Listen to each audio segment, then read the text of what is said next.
Salut tout le monde, aujourd'hui je vais vous parler des défauts d'allumage sur votre chaudière murale. Donc ici on a deux sondes sur deux modèles différents. Donc on a une sonde sur la marque Chafoto Niagara Segreen et ici on a la sonde sur les ELM Leblanc. Donc si vous avez un problème d'allumage sur votre chaudière, c'est-à-dire que sur l'échafauto, donc le code erreur en général c'est le code erreur SP3. Et sur les ELM Leblanc, on a le code erreur EA. Donc, je vais vous expliquer un peu le contexte. Donc, moi, je suis allé chez un client pour un code erreur SP3 sur une chaudière Niagara Segreen avec ballon. Donc, la sonde, en fait, elle était HS, elle ne marchait plus.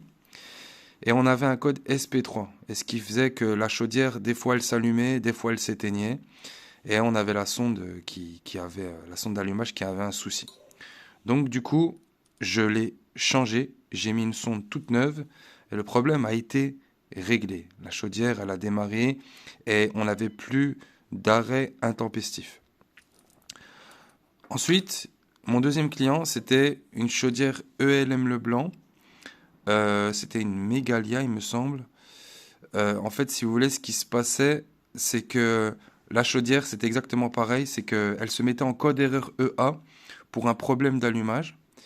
Et la cliente était obligée de redémarrer la chaudière à chaque fois pour avoir du chauffage et de l'eau chaude. Et ça durait 2-3 minutes et après ça s'arrêtait. Et on peut voir justement que les sondes elles sont complètement foutues. Là, celle-là, elle est complètement bouffée en tout cas. Et c'est ce qui causait le code erreur.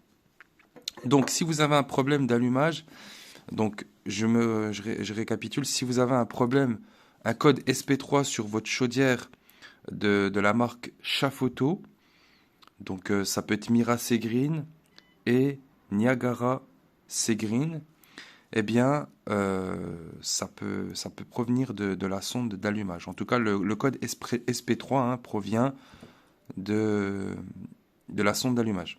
Voilà. Donc je l'ai changé, j'en ai mis une toute neuve et le problème a été réglé très rapidement. Et ensuite, sur les chaudières ELM Leblanc, eh bien le code EA. Le code EA qui fait que la chaudière, elle reste pas allumée. Des fois, elle s'allume, des fois, elle se met en code erreur. On peut voir la sonde qui est complètement foutue. J'ai eu le même cas chez un client. C'était encore pire que ça, la sonde, elle était complètement bouffée. D'ailleurs, j'avais fait une vidéo à ce sujet. Je vous mettrai le lien juste ici si vous voulez regarder la vidéo. Et le problème a été réglé, hein. Le client ne m'a plus jamais rappelé. Donc voilà, j'espère que la vidéo vous a aidé sur les problèmes d'allumage sur votre chaudière murale.